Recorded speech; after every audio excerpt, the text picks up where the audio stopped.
Assalamualaikum warahmatullahi wabarakatuh. Sebelumnya, perkenalkan nama saya Nabila Putri Rengga dengan nomor stambuk F5512094 dari kelas A Teknik Informatika.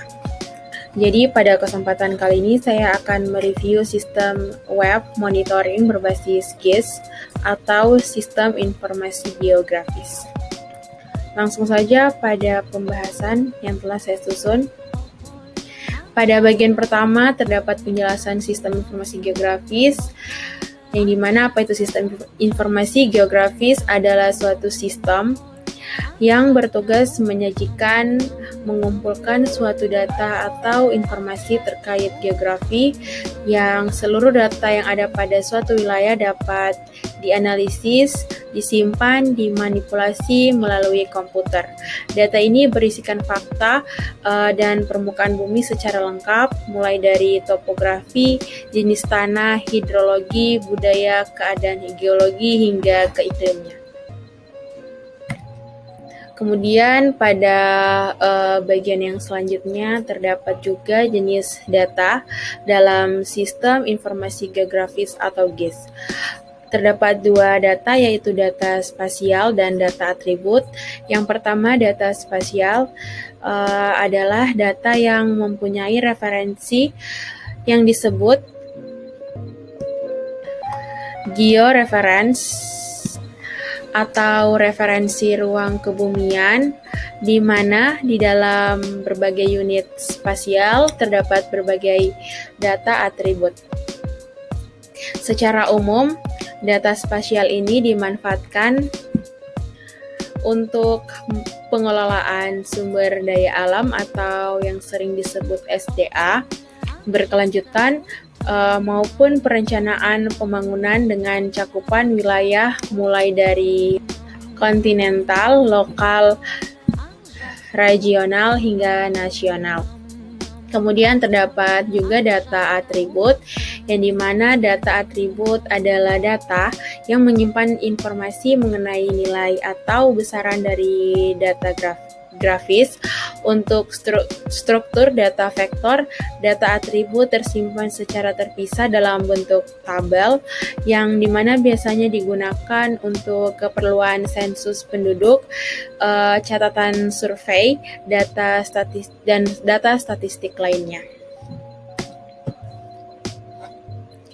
Kemudian pada bagian yang selanjutnya juga terdapat dua data pada bagian data spasial, yaitu data vektor dan data raster, yang dimana data vektor adalah data yang diperoleh dalam bentuk koordinat titik yang menampilkan, menempatkan, dan menyimpan data spasial dengan menggunakan titik. Biasa digunakan untuk mewakili objek kota, stasiun, tempat penting, lokasi desa, dan lainnya.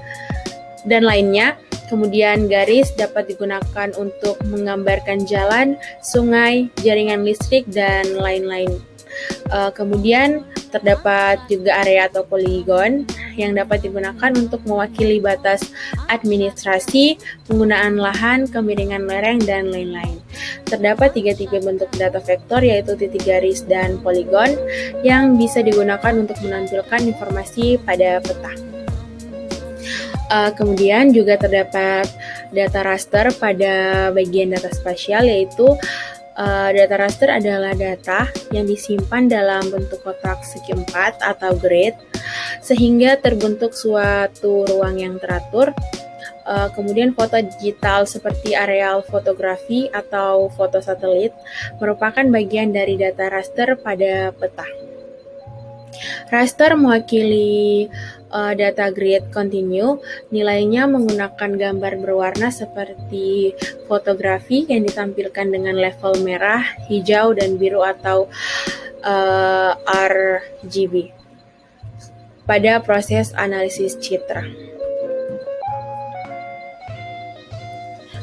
Kemudian adapun data spasial yang terdapat pada website ini, yaitu satu, terdapat data atribut, yang dimana data atribut itu berupa tabel untuk keperluan sensus penduduk, catatan survei, dan statistik lainnya.